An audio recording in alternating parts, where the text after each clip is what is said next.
The podcast you're about to listen to contains adult language and sexual themes. If you're under 18, please leave now. Please use discretion when listening at work. If you find anything about this podcast offensive, get your panties out of a wad and stop listening. Now, on with the show, bitch.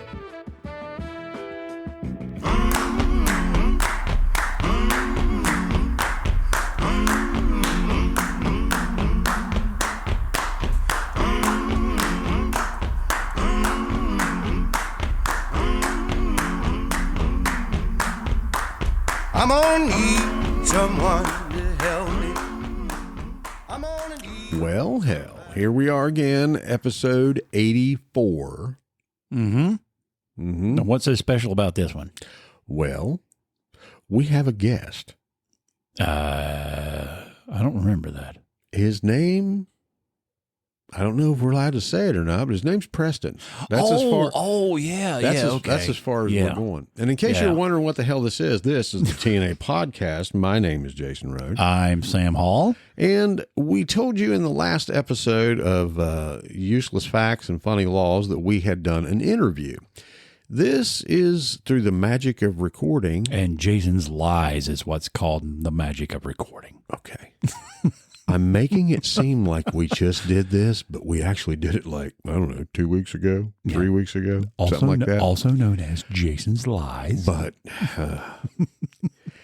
this is a friend of mine that is now a friend of Sam's, and I knew that would happen once they got together. And hence my surprise as I'm going, who the hell is this dude? Well, I mean, they got together, not like docking together, but No, that's going to be next year when I go with you to Myrtle Beach. We're going to dock together in the pool. You two will. You can dock all you want. It's going to be a triple docking. I'm taking my own receptacle with me. What's his name? Never disappoint. You know, that's the shitty part at work. Anytime I say that kind of stuff, I pause. Waiting forever. Because I wait for it. It's like, because I know in my head, if I heard somebody else say it, but what's his name? You're just waiting for it. And I'm just waiting for it. And then, like, nobody's paying attention to me, and I get pissed. I'm like, are you all really not going to say it? They're all a bunch of dullards. Another thing at work, totally off the fucking subject, I have worked at the same place for 30 years. Mm-hmm. I have a really hard time eating a banana anywhere. I actually... Because you try to eat the whole thing at once? No, is that your problem? No. And we've talked about this. We laughed at work talking about it. It's like, okay, you fuckers, I've been here for 30 years. I've outlasted just about all of you. But hell, when I eat a fucking banana at the house, I'm like looking around, is anybody watching me? Whatever. Because you can be in that break room and there'll be like 10 guys in there or just, whatever. Just waiting for you to take that first bite. And everybody's fucking doing their own shit. Nobody's talking. Nobody's saying nothing. Yeah. They're looking at their phones or reading a book. They're just fucking eating their lunch. They're doing something. And you're like over there and nobody is making eye contact with you at all. Nobody is seeing you. So you reach in that fucking bucket and you get a fucking banana and you start peeling that bastard. And you're like looking around, everybody is fucking doing something else. As soon as you put that fucker in your mouth, 5 guys go, oh. I'd be sitting over as you're peeling, I'd be going, pull that skin back. Yeah. So ladies, this is the kind of shit that you don't do. But I know chicks do certain other stuff. Oh, what would that be? I don't know, but ease up now. Slow down. Maybe they're and don't leave out any details. No. Maybe they're putting it below the table. They skinning, anyway, filleting that fish. Oh my god. Anyway, back to I just want to see it chew on the banana. Anyway, back to our guest. This is Preston again. No last names. He will be emanating from somewhere below the Mason-Dixon line, maybe in one of the Carolinas. Somewhere down around that area. Yes. And as we had talked about, you'll be able to figure that out once you hear his accent. this is coming from two certified fucking hillbillies. Like, you're not from around here, are you, boy? Son of a bitch, how about dialing that back there, boy? He and I had met a couple of years ago at the Coral Beach Resort in Myrtle Beach, the place that I just tell everybody they need to go. We have this huge group of people that we hang out with. I covered that in the vacation episode. Just wanted him on the show because he is highly fucking entertaining when he's drunk. I'm drunk. Yeah, that's what I was afraid of. I'm sitting here thinking, yeah, Jason was drunk off his ass. Oh, this guy's hilarious, and I'm going to be sitting here going, yeah, you were really drunk. No. You know what? You were right. Well, holy shit! I was getting ready to say, I wish I could record that, but I am. Well, what do you know? That's going to be that's going to be a little editing going on. Yeah, that'll be a break pause. Fuck. You're right. But anyway, we did what we do. We said, hey, Preston, you want to call in and be on the show? And he said, sure. Well, we did it. We set a date. We set a time. He calls in, and it's like, what are we going to talk about? There it was. The cool thing about Preston is, and here's where everybody's going to go, up, delete. Boring. Somebody in this room that may be extremely handsome has a fucking affinity for professional wrestling. Preston actually did the gig. He was a professional wrestler at one time. And if you see the guy, he is a mountain of a dude. I totally fucking see it. And, you know, Jason's totally into a big mountain of men sweating and grappling each other in various different positions. Here, put me in an arm bar. Hey, they're just rolling around looking like they're giving each other a massage. But anyway, the most of this conversation will be Preston talking about his days in pro wrestling. Very interesting, very funny. Even if you're not a pro wrestling fan, there's some stories in there that are pretty funny. Yeah, he is very entertaining. And towards the end of the interview, he kind of gets out of the pro wrestling thing and just lets some of his personality out. I believe this will not be the last time you ever hear from Preston. No, definitely not. He may be a recurring theme later on down the road. But anyway, we hope you enjoy our interview, and I have no idea how I'm going to title this. Well, I know that we can start this episode officially. Yes. By going, ready, set, go. Well, we are here. We have a special guest. Very special. Not that kind of special, though. No. If you go back and listen to the vacation episode, I talked about how I spent my birthday at the beach this year, but there was also a lot of cast of characters that I mentioned that my lover is who, and that I'll go ahead and say this so he can hear it.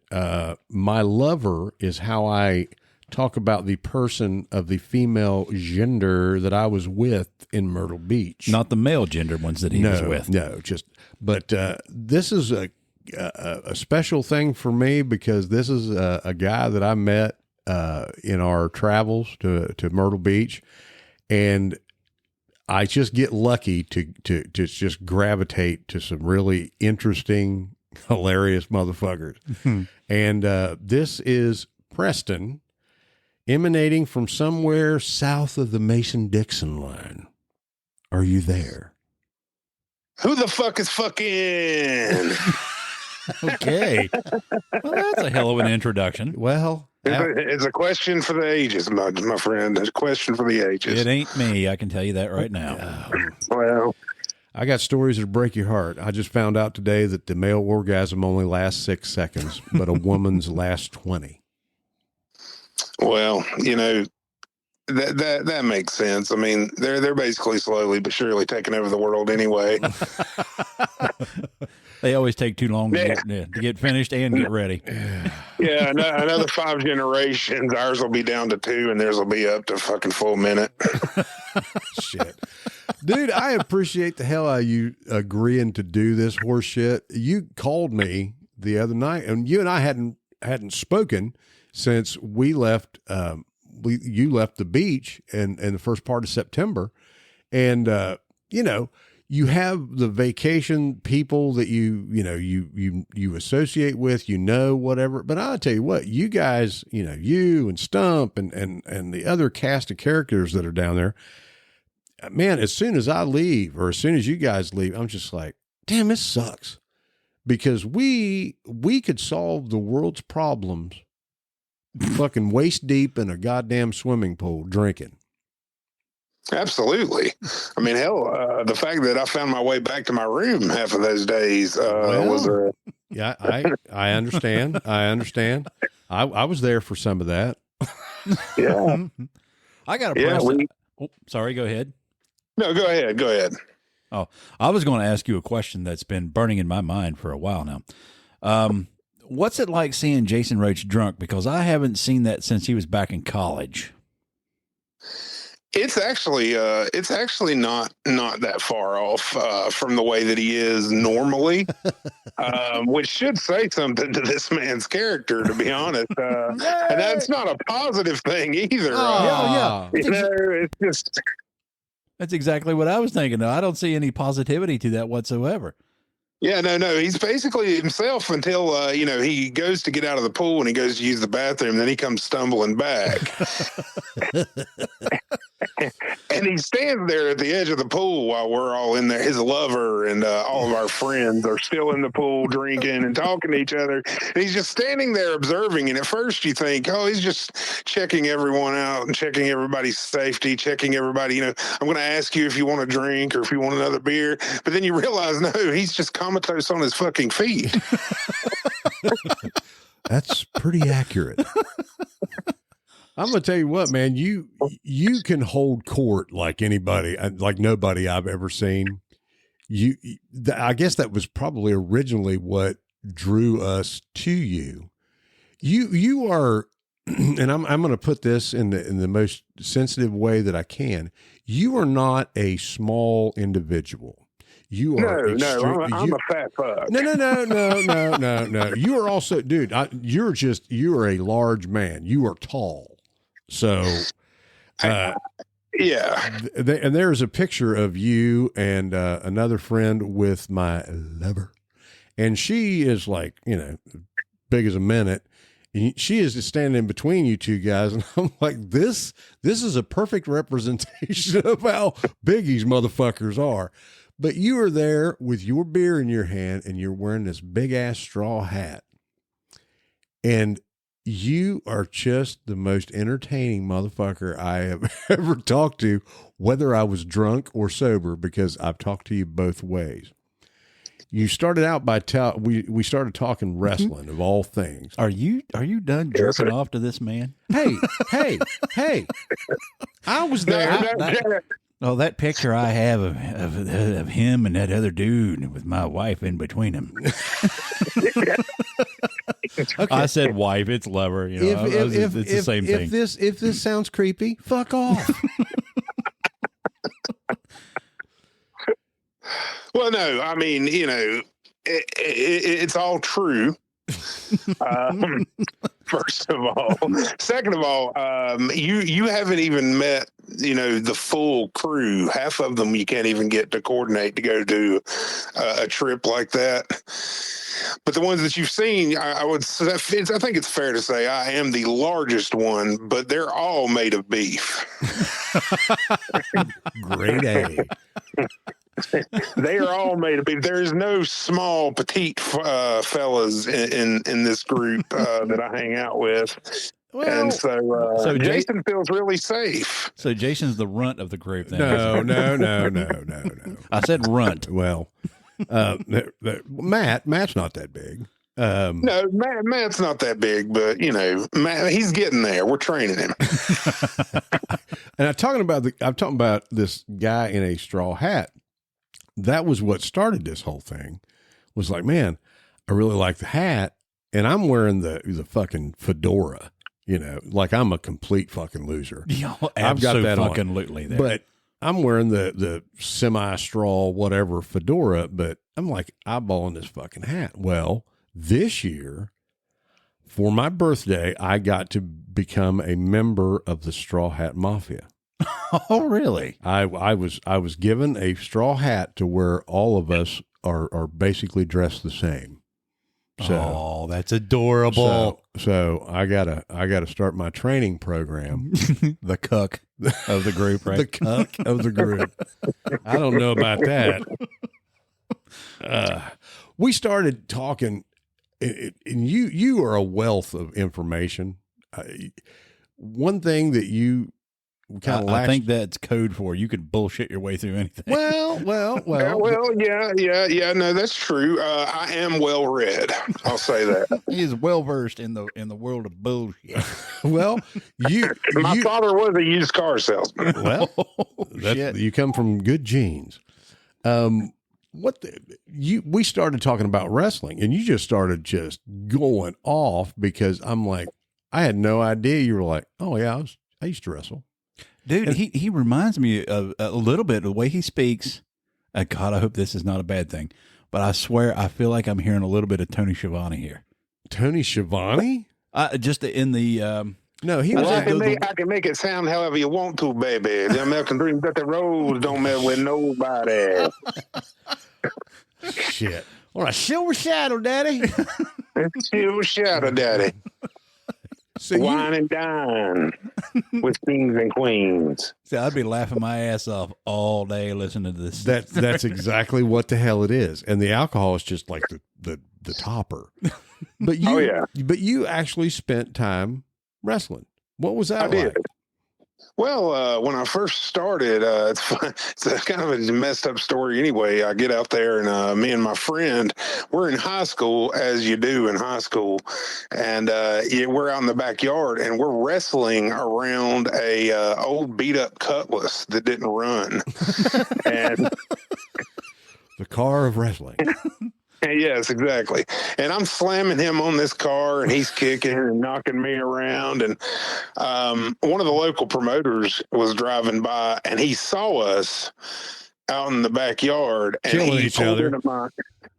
pulled into the driveway and he asked me specifically, is this something that you might want to do? Because I played football. I was pretty, I wasn't the physical specimen I am now by any means. I was 6'4", around 335, offensive, defensive lineman.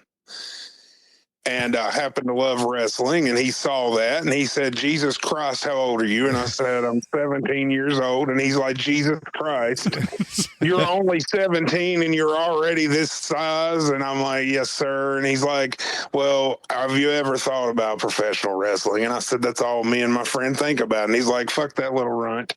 I'm talking to you, sir. And next thing you know, I'm getting my parents to sign a permission slip because technically I'm a minor. So, and I started working with the local promotion. I trained for about a year. They wouldn't let me wrestle until I was 18. In some states, you have to get licensed, like South Carolina and Georgia. I think you still have to get licensed. In North Carolina and Virginia, however, you don't. And it just depends state by state because some states, even though we all know, or at least I don't want to shatter anybody's dreams here, but this is staged. Oh no! Oh shit! But there are sports commissions. Well, next thing you know, you're going to tell me Santa's not real. Oh You're yeah, tell well, me that shit. I wouldn't do that. Not this close to December. I mean, if you want to believe that a fat man with a beard is saddling down your chimney and leaving presents under your tree, well. Jason kind of fantasizes about that, I think. I'm sorry, I'm in another world. He's leaving gifts on Jason's back. Well, let's move on. Okay, now that my dreams have been shattered and I found out that wrestling's a work. So how far did you go? I mean, What? Well, I didn't get very far. I mean, I'll be honest with you. I did a lot of the, I did really well for an independent. The independents look completely and totally different now, because when I was coming up, there was no social media. There was no we really barely had internet at this point. So camcorder was about the closest I could get to capturing any footage. But yeah, I did a couple of dark matches for ECW. Wow. ECW is the Philadelphia promotion. Paul Heyman ran it. Originally, it was the Eastern Wrestling Federation. So EWF, and then it went to ECW after Paulie basically took over the whole operations. But I did end up getting to do a couple of dark matches for them. I was never on television with them. I was on local television. Some of the local stations, we had a program at the local, at one of the main independent wrestling places that I wrestled almost every month. I was booked there for their monthly shows, and they would televise that. And I would do promos and stuff like that for that. I also got into, I was a little bit of a writer back then in both college and high school. So I started writing for one of the local free papers, those classified papers that basically make all of their publication money off of advertising. Yeah. And so I was writing for them. And so I had created a persona for myself that was both, my in-ring wrestler and this character that wrote. So I would even do promos in the classified paper, and I would talk junk. And then every once in a while we would, go in and stage some fun stuff at local businesses. And we would start a brawl in the middle of the video rental place, and we would get it all pictured out. At one point we cut a pool table in half at the local pool hall, and we just staged me standing over someone else as if I just put them through this pool table. And that's fantastic. Yeah, and so we did what we could, but I've wrestled some famous people though. I've wrestled Jerry the King Lawler. There was a guy named Gangrel. He was a member of this group called The Brood with Edge and Christian in WWE. I was actually his tag team partner a few times. I got to wrestle Abyss from TNA. He's now a WWE road agent. I got to wrestle with, Road Dogg and Badass Billy Gunn. I got to wrestle R-Truth, who's still on television today. I actually wrestled him when he was first starting out as well. And it's funny because now he's made it huge, and he's been like a staple for the past 20 some odd, almost 30 years in WWE. But when he was first starting out, they just called him K-Quick. And I beat him in 6 seconds. Wow. You got to squash R-Truth? I squashed R-Truth when he was first starting out. That is awesome. Damn. Yeah. And I mean, he's one of those guys that I guess people don't realize how long he's been wrestling, but and he also does not look his age. But no, he doesn't. He's almost 54, I think. Yeah, and they use him sparingly in the ring, but he does a lot of backstage stuff, and it's always goofy shit. He's very funny. He's very entertaining, but he plays the dumb guy, but he plays it up, and it works for the show. But for him to he does it better than almost anybody. Oh yeah, because I mean he killed me. But comedy in wrestling is there's nothing wrong with it if it's somewhat organic, but when you try to stage it and you're basically just telling somebody, read these lines. And that's a promo of any kind, whether it's trying to be funny or serious or whatever. When you would do your promos, did you have them written down, or did you have them written on your hand? If you were doing something in the ring in front of a live crowd and you actually get on the mic and talk, was that something that you just pulled out of your ass?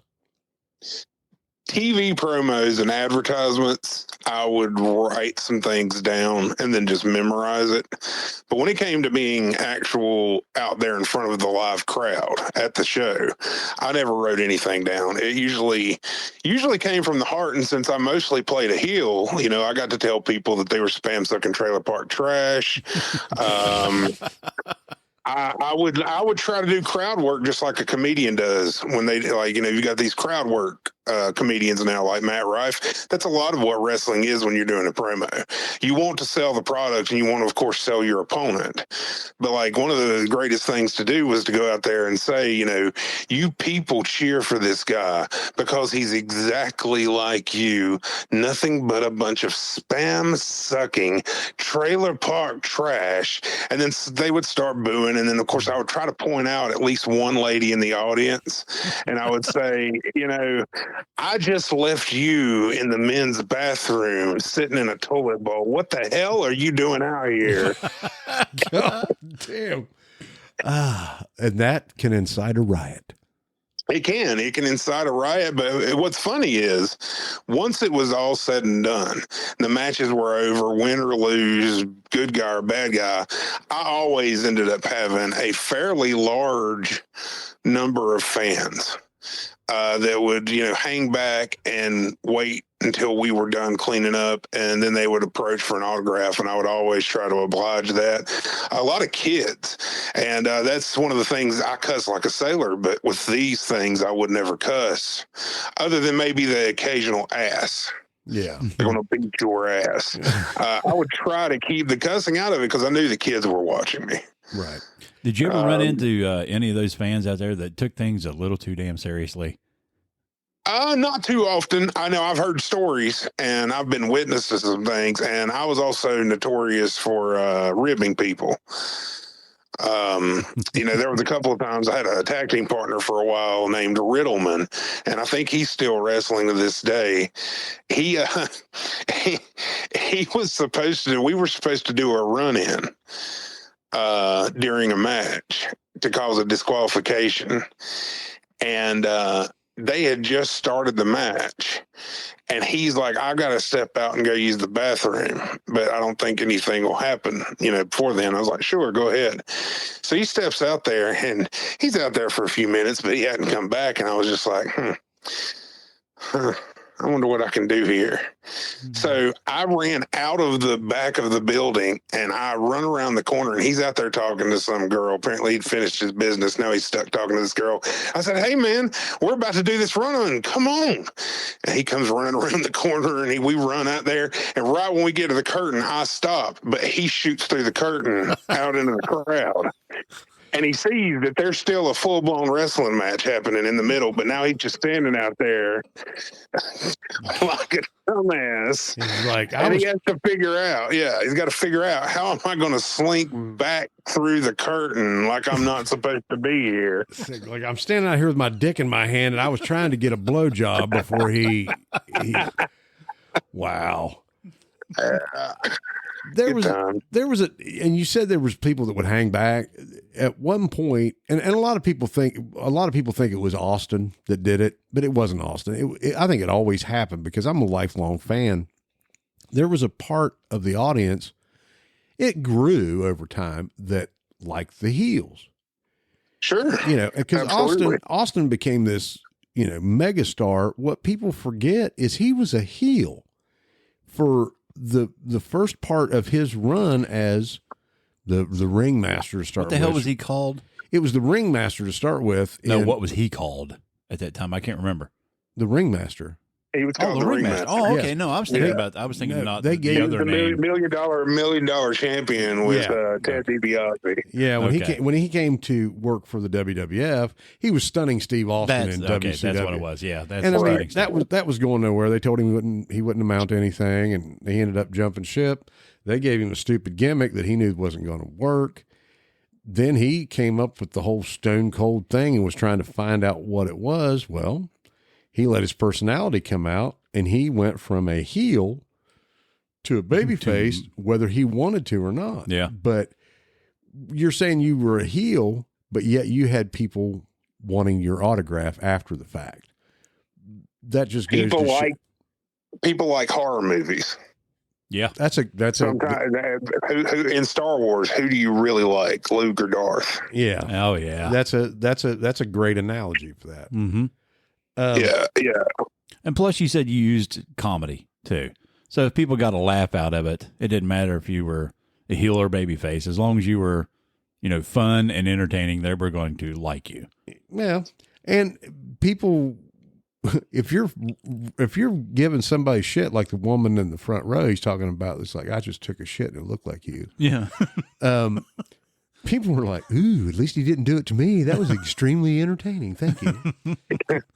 Well, and 9 times out of 10, she'd be one of the ones that was hanging back, because that's also crowd participation. Even though you're saying something mean, yep, it's still crowd participation. And one of my favorite things to do is I always did a spot where the baby face would go over, would start to get the better of me, and I would throw them outside of the ring. And then when I got out of the ring, I would go ahead and start beating them down a good bit, and then I would go to throw them into the first row of chairs, and I would make everybody move.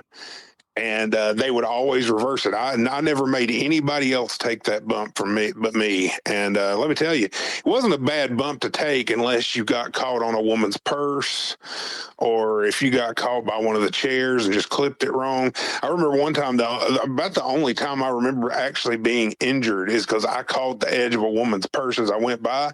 A little piece of metal on that thing sliced my forearm completely open. Wow. Damn. As I went sailing by, because that was 335 pounds going at about 30 miles per hour through a row of steel chairs. Wow. And yeah, I remember in the pool down there at the beach. This is how I come into this. We're drunk, okay, but everybody's around and everything, and I'm talking to you, and I'm like, "What's your working punch like?" And you're like, "It's great." And I'm like, okay. And everybody's watching, and I'm like, hey, we're going to do something here. Preston's going to punch me. You just had to warn everybody. And yeah. It's like, in case of like I stood a fucking chance. He's a goddamn mountain. But he's like, you trust me? I said, yep, because I'm drunk. Fuck it. It'll be fine. He grabs me, and I feel absolutely nothing. But he punches, and I try to sell as best as I can in the swimming pool. I fall back 6 inches into the water. But that part of it, how hard was that stuff? You said you trained for a year. How hard was that kind of shit? It's one thing to learn how to take a fall, but you just want you want to land as flat as you can, that kind of shit. Sam and I have actually been in a wrestling ring. Years and years ago. I was, and we were not big men at all. And I was not fucked up like I am now. I was a younger man. I was in my very early 20s, and just so happened we had a situation that we could get in a ring, and we're like, holy shit, we're getting in here. And we're running the ropes and going, oh shit. Oh yeah, we thought we were going to do it all. Yeah, and that particular ring was using steel cables with the old garden hose wrapped around it and all that shit. And I'm like, boy, this fucking hurts. This hurts. And I'm like, okay, slam me. Sam picks me up. I help him. He slams me, and I'm like, I'm going to put all 4 fucking wheels down here, and I'm going to fall flat. And he threw me right, and I landed right, and all of the fucking air and everything that I had ever believed left my body. And I'm just laying there going, like, this wasn't a good idea. I don't think I'm cut out for this shit. Maybe I could be a manager. So how did you learn? How hard was it to learn how to do this shit? Especially the whole falling backwards thing. That's very much like a trust fall, except for you're the one trusting yourself. Right. And if you don't get it right, you'll definitely feel it. And sometimes you're going to feel it no matter what. I mean, I used to take bumps on the concrete. So for me, it wasn't very hard. For some, it's even easier than it was for me. For others, it was a lot harder. There were a couple of people that washed out. They weren't going to make it. they couldn't complete the rotation on because flat back bumps are difficult to make sure that you're all landing at the same time, so you've got that good solid sound. But the front bump is actually the hardest one to do. That's where you're basically doing a complete and total front flip, and you're landing exactly the same as you would if you were doing a back flip or the back bump. So you're taking this front bump. Those are for suplexes, any kind of throws, hip tosses, anything like that.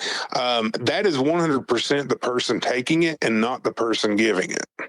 And that's what she said. But I remember that.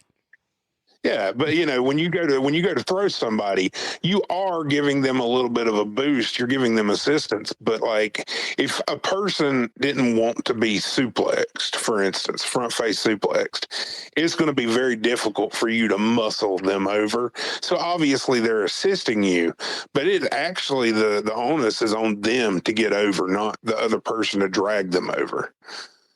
Unless I was Bill actually Goldberg. good at that.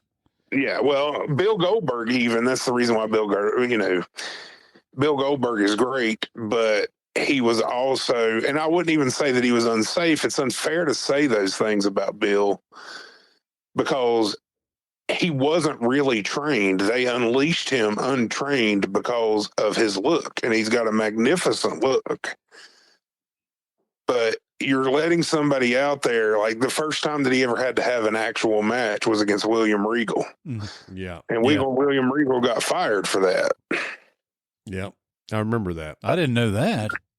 Yeah, if you didn't keep it down to about a 3-minute match with the guy, he was going to look dumb, and it doesn't fit the narrative for that guy to look dumb. So okay. Regal tried to work with him. And he was told to. Yeah, and he basically ended up exposing him, in a way, to people that were really paying attention, exposing him. This guy's got no. Oh, I remember it. I was a Goldberg fan because I remember watching it, going, "Okay, this is going to be something different. I see something coming up here."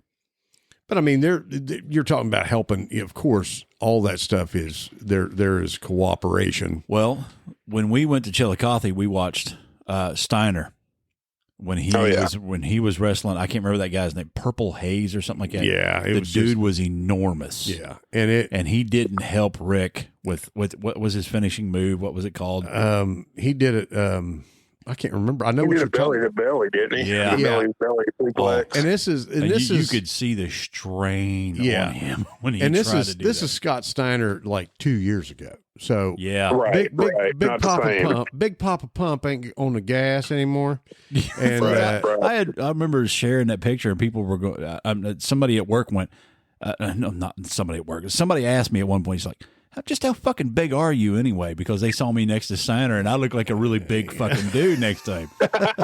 Right? And I'm thinking, God damn, he's smaller than what I thought he was going to be. But he almost put the dude on his head because the dude wasn't helping. Yeah. Now, I mean, this is rough. This is an independent deal. They have it every year. Actually, they have it a couple times a year. Bobby Fulton is from Chillicothe, Ohio, which is just an hour up the road from where we're sitting. He has a promotion that he does that he brings in a lot of the veterans and does Fan Fest. But after the whole Fan Fest thing that day, they have a ring set up, and the ones who still can will participate in matches and stuff with his local wrestlers. And I think that's what was going on with Steiner. But dude, he went to fucking suplex this guy, and this guy did not help him at all. It was a clusterfuck. And it was a clusterfuck, and he almost put that guy right on his head. It was very, very rough looking. And you could just tell that Steiner's like trying to not sell it. But he was breathing heavy when he came he's up. Like, this almost ended badly. Get me the fuck out of here. Yeah, and it's too easy. It's too easy for that kind of thing to happen. I mean, I remember one time, the one thing about like independent promotions, and this is the reason I say that it's different now. I'm sure that there are plenty of like mud show sleazy wrestling still going out there today for the most part.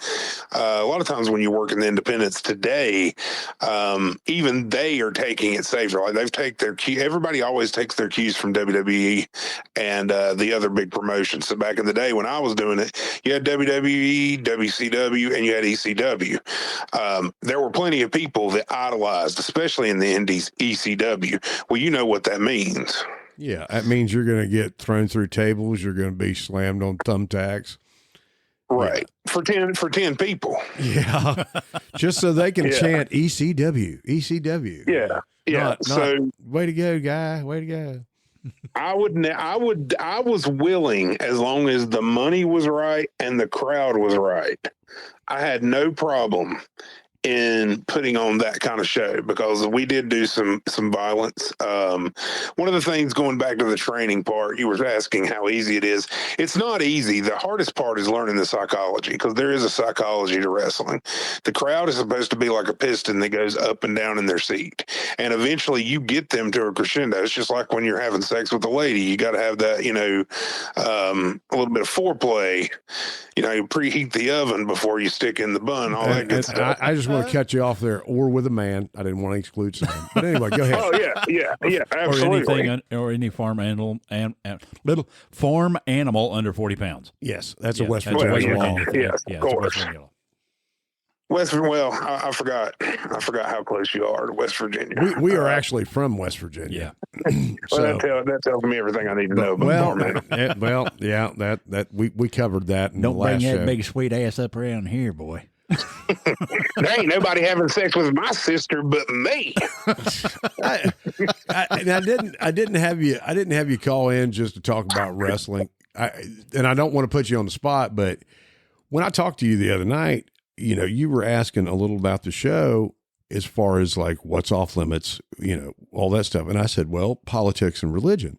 And you were like, well, I won't talk about religion. I might just talk about starting my own religion. Do you remember that conversation? Yeah, sure. I mean, I've thought about it. I mean, Jesus Christ. There you go. First punchline. I mean, tax-free, and you really only have to have, 3 people? You have to have a space. I've literally know people, I've seen people, know them that went and got like a, one of those fucking storage buildings from Lowe's. That's from my church. This is my church, and they got their mother and their mother-in-law and their wife to sign up. Now there's your congregation, and now you can start accepting. You can come up with whatever bullshit you want to, and put it online nowadays. So use social media and all that stuff. Start a Patreon, all that good stuff that people do. I mean, what are YouTubers if not their own forms of religion? Well said. Yeah, the Church of Latter-day Influencers. Exactly. Send me your money to do what? Tell you that this is a cool shirt? I mean, what the fuck? to watch people live a life that they're really not living, it's just all for show. So, you can aspire to be that. If people knew what they were actually aspiring to be, they'd realize how fucking fake they are. You're aspiring to something that's fake. That's kind of like this show. No, actually, that's not. This is as fucking real as it can get. Yeah, so if you're aspiring, so why not start your own religion? Because again, you're aspiring to something fake. It might as well be me. Yeah. Yeah. Or Bigfoot. Sam got fisted by Bigfoot. Oh, thanks. Yeah. Well, yeah, I heard about that. That was the other thing. That was my segue, Jason. God damn it. Sorry. I was supposed to say, hey, Sam, I heard that you got worked over up to the elbow deep with Bigfoot in Saskatoon. Saskatoon. I couldn't reach a chair to hit him over the head with. I was selling it the best I could. But I wasn't really selling it. Shit. Oh man. This is the kind of shit that it's so entertaining that you come up with some of the damnedest shit. And I'm not, like I said, I'm not trying to put you on the spot. I'm not poking you going, entertain us. I before we go on, I do want to ask one question. I worked with a guy for a couple of years who used to be a wrestler. He actually made it to the WWF. Oh yeah, yeah. In his first appearance at the WWF many years ago, he also, on his first appearance, was wrestling the first appearance of Paul Orndorff. Yeah. I'll have to send you that. Preston, I'll have to send you that because I knew the guy's sister, which was the funny part. Yeah. I knew he had wrestled. I didn't know that he ever he went to one of I think it was probably the Boston or Philly shows. And he was basically going to be a job guy for the debut of Paul Orndorff.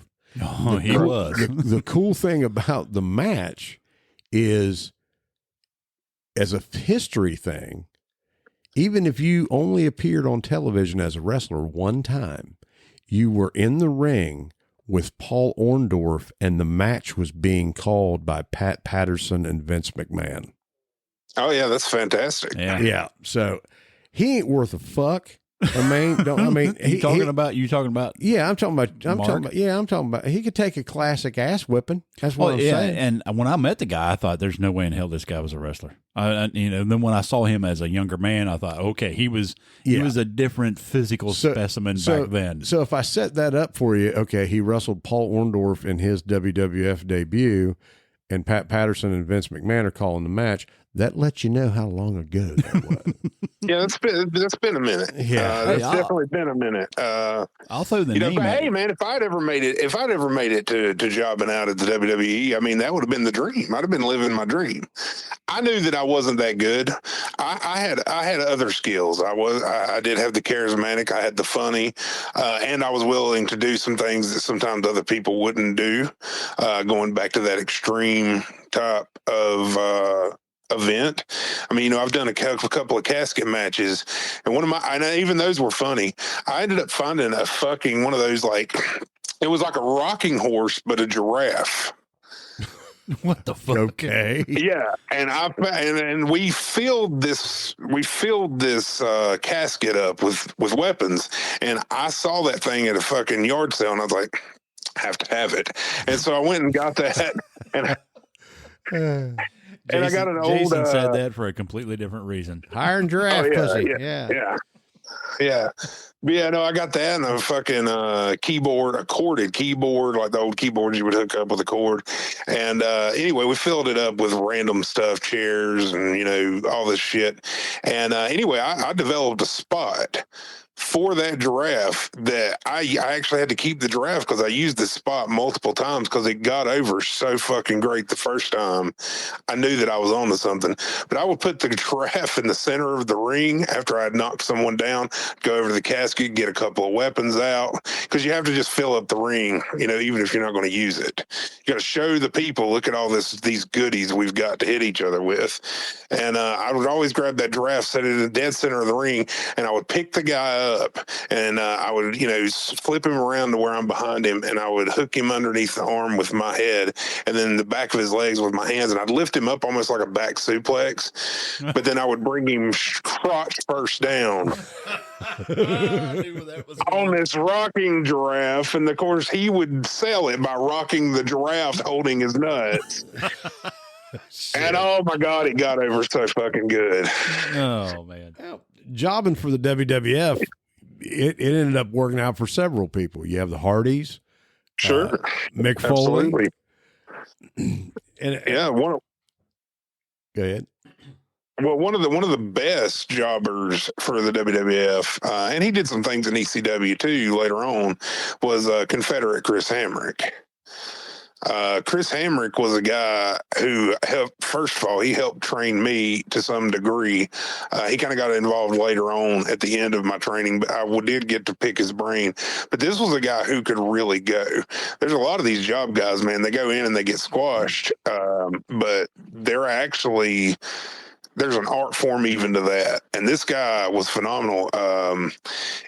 And he was one of the few job guys that actually got offense because people trusted him. And he could do a top rope Hurricane Rana where he literally stood the guy, like you see this shit now on AEW, and it looks like, it's just done every day.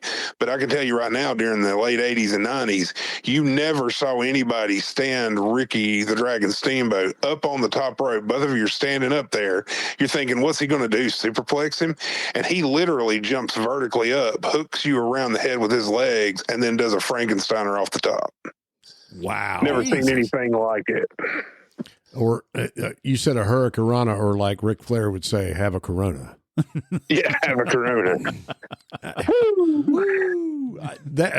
I think maybe that, and I keep going back to the whole beach thing. I think maybe that was very early on in our conversation. You did the Ric Flair woo. And I'm just like, my people.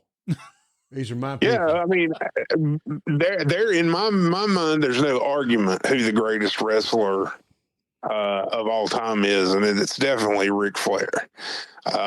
He was a villain that everyone loved to hate. He has done himself no favors later in life. Oh yeah, sure. But and I think I may have told you this. And when Terry Funk died, the more that I found out that I didn't know historically about Terry Funk, there's an argument for him as well. Absolutely. As being, but all that stuff is a matter of opinion. Right. You could say that about, 24 wrestlers just off the top of your head. I think the greatest one ever was George the Animal Steel. Well, dude fucking cracked me up every time. Just because you liked his hairy back. Just gnawing on the damn turnbuckle. Mine. Just because he reminded you of your Uncle Frank. I mean, come on.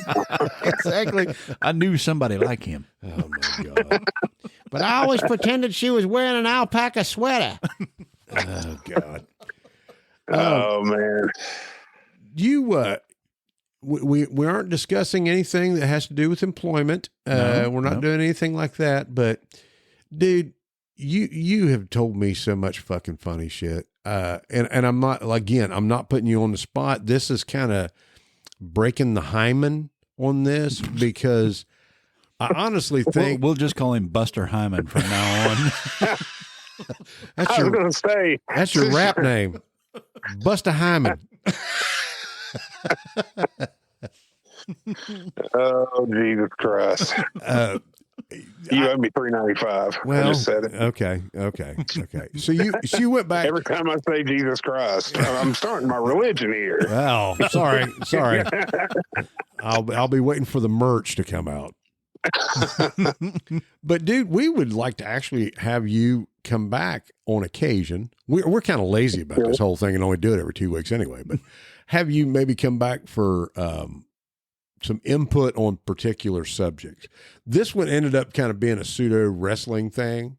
Sure. But, and we've done a couple of wrestling episodes that were just completely me just fucking nerding out. Was all God. it was. That's what it was. And Sam's sitting there going, oh Christ, let it I'm just sitting here thinking to myself, what could I possibly just add to this? Nothing. Well, I mean, I've got things. I know what you're looking for, Jason. I do know what you're looking for, so I'll give you one right now. How about tranny? This? What? Have you? Well, more than just that. I mean, I've never thought of Jason going after a tranny. I have. It wasn't for me. It was I've for thought Sam. about a Southwest chick with dick. I could see that. Southwest chick with dick. An old fucking Alabama mud hole. I could see it. But no, while we were talking and I was kind of drawing you guys out, I was thinking about the fact that just have you ever thought about the fact that like the medical terms for the female anatomy especially downstairs, sometimes sound like third world countries. Like you're about to have a fucking fight in the Middle East, and like at any moment, like the Clit Republic is going to attack Labia. That would be the Middle Yeast, wouldn't it? And then, yeah, exactly. And the fucking vulva is going to come out and fucking put everybody down. And That sounds like an acronym for something that we got some sort of weapon for. I just imagine the good old days, Tom Brokaw coming off, and the Clit Republic is about to attack Labia today. If there's any more outer stimulation, there's going to be an explosion from within. All right. So we're gonna do one on anal sex one day. Not that you would have to have anything to do with that. Sam was one that wanted that. He did like wrestling around with sweaty men. That's right. I mean, I'll do it, man. Business is business. You give me $3.95, $3.95 and a hot dog. I mean, whatever you got to do. A work is a work, right? Yeah, exactly. Sure. I've been on my back for less. That is what she said. And evidently Preston said it too. All right, brother, we're going back on out of here. Is there anything you would like to say to the folks in TNA land? Because I have a funny feeling that somewhere down the road we will have another conversation that will be more subject specific, but we just wanted to bust a hymen. Well, just enjoy your butthole pleasures. That's all I can say. Whatever floats your boat, a little anal beads and candy. I mean, it's all good for me. Whatever you want. I'm going to sit over here and listen quietly until it's my turn to be called back up to the show. All right, man. We will catch you down the road. All right, fellas. You have a great day. Well, what'd you think of that? What was it again? Wrestling Part 3? Friday night. Oh, shit. We should have had him do that. Dusty Rose. Damn baby. it. He did a little Dusty in there. Just a little tad. I know, but we should have cut some sort of promo with him Friday night on Well, let me tell you for the something. TNA podcast. Now that we've established this relationship You're going to have to on go the down. show, You're going to have to go down to them that down south east of the East Coast. You're going to have to do some sucking. No. To get that favor. Nice fucking dodge, like down south, east coast, southern of us, and somewhere down around there. Yeah, where they talk a little bit more southern than what we do. That was down around Saskatoon. God. All right. Well, what's going to come up next? You keep licking your lips like that, and my penis will be coming up next. We actually had a suggestion from one of our lady friends. Okay, you've got me at what's the word I'm looking for? I'm awful drunk right now. I can't. Turgid? Well, that. You're a fucking liar. You're a fucking liar because you're 54 years old or whatever the fuck you are. Confused. That's the word. Oh, confused. yeah. Okay. Confused. Which is, obviously the way I am at all times. Otherwise, I would have figured out what that word was I was looking for. All right. So it is now what the fuck? It's 2 days before Thanksgiving as we're recording this. Yeah, I'm like right up there with you. I can't remember shit. We're like 2 days away from Thanksgiving. So what's next? Christmas. Oh yeah. Yeah. I was gonna say that usually starts like last month. One of our little lady listeners with huge tits come up with an idea and sent it to me, and I said, fuck yeah, we'll do that. So we are asking now.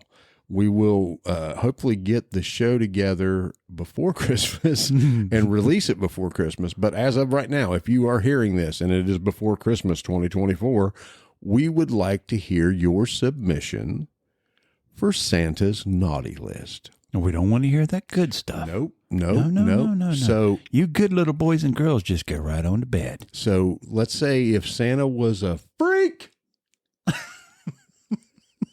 what you would ask for. And this can be multiple things. Oh, what about, no. Now, there's going to be some gentlemen out there going, I think I would pass on that. What if we could do a little writing to Mrs. Claus? Well, yeah, you could look at it that way. Yeah. Yeah. So don't leave yourselves out of this, gents. But, Santa is a magical creature. Oh, he is. So it's not like these guys are going, I want some head from Santa. They're not going to do that. Well, there might be. They could just say, I'd like some head. And ta-da. I don't know. I'm getting a lot of thoughts here. But you get the High idea. buttered elves. Oh, my God. Oh, boy. The Keebler variety. So you get... Okay, I'm sorry. I got a little creepy there. Yeah. No shit. I'm glad there's about 6 feet between us. So you get the idea. So Yeah, I've got a real good idea. yeah, if it's before Christmas 2024, we want to hear from you. So send us a message Do on you Facebook. really think you're optimistic enough to think that anybody in 2025 is going to be listening to this shit right now? Dude, I want to make sure he was talking about 2025, not 2024. We're in the fucking ether, brother. We're out there forever. We got time travelers listening to this show. yeah, kind of like we did this interview. But so if you want Through the magic of Jason's lies. yeah, my lies. It's right here. He's right here in the room with it. You know that. But if you want to be on Santa's naughty list, we want to hear about it. We would like to know all of the naughty things that you wish Santa. All of them. Or not Miss- one, or not Miss- two, Or Mrs. Claus. and Mrs. Claus. All of them. Yes.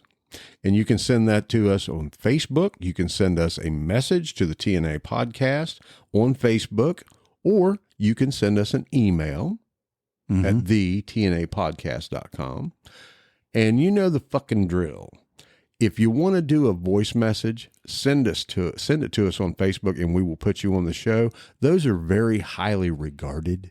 Yes. We do love the voicemails. We do love the voicemails. And speaking of which, I am going to play something for you here in just a second. Are We you will now? be right back. If you're blue and you don't know where to go to, why don't you go where fashion sits? Okay, so we're back. I had to take a quick pause there to get this ready. Are you ready? Hold on a second. Let me warm up my hand. No. Yeah, okay.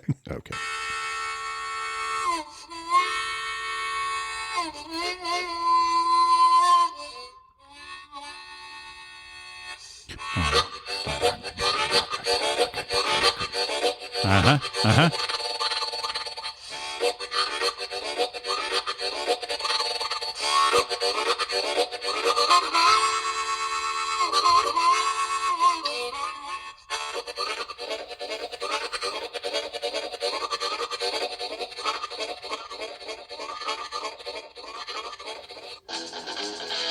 Hey, motherfuckers! Guess who's driving this train today? That's right, baby. It's me, Melanie James. How my two favorite fellas today? How you, Jason Roach? My Horny. Bob Seger looking motherfucking friend. Honey, why don't you pick up that guitar? Play me a little Come to Papa by Bob Seger, will you, honey? I did. Give me nothing. Ooh, you know us girls love to what you think with that guitar. And Sam Hall, honey, how's my favorite towhead? Craving How's Little my Red. toe shot of whiskey? Now, baby, I can only take little sips of you at a time. But that's okay. I'll sip you all night. That's right, boys. Woo! Mama's back, honey. And she's driving this fucking train. Well, boys, I'm going to be honest with you. I don't really have a lot to contribute to this episode. I just wanted to check in and say, hey, I know I haven't phoned in a while. But you know, baby, when you're driving a train, honey, you're always going places. But I just thought I would check in and say hi to all the fella perverts out there. Well, guys, have a great episode, and I can't wait to hear what's on this next Oh, what happened there? She cut off. Well, I think maybe if it's a train. train? Take me on down there. Now road? wait. You think That train's always going places, and it think seems to be going down. Think of a train, an old train. What they put on the front of them trains? Cattle catcher. Yes. Yeah. What she has on the front of her train are 2 large breasts. And by the sound of that music, she blows a mean harmonica. Harmonica. I'll be damned. Melanie James, we have missed you, my dear. And we hope to get you back on here. I was in a bit of a shock there. I was like, is that the Melanie James? There are several imitators, but no only one additives, original. no preservatives, just plain Melanie James. That's all you need. Vitamin D. Damn. We're going to get her back on here, man. We need to get her on her for her own episode. Yeah, I need to get her on something. She wants to take a sip of you. Whatever that means. That's unfortunately about all there is a sip. It's not even a full shot. It's just a sip. How many teaspoons is that? All right. This has been the TNA podcast. We wish you all well, and we hope you have a happy Thanksgiving. Eat a bunch of turkey. And get stuffed. Gobble, gobble, gobble. Peace out. Happy trails, honkies. Son of a bitch!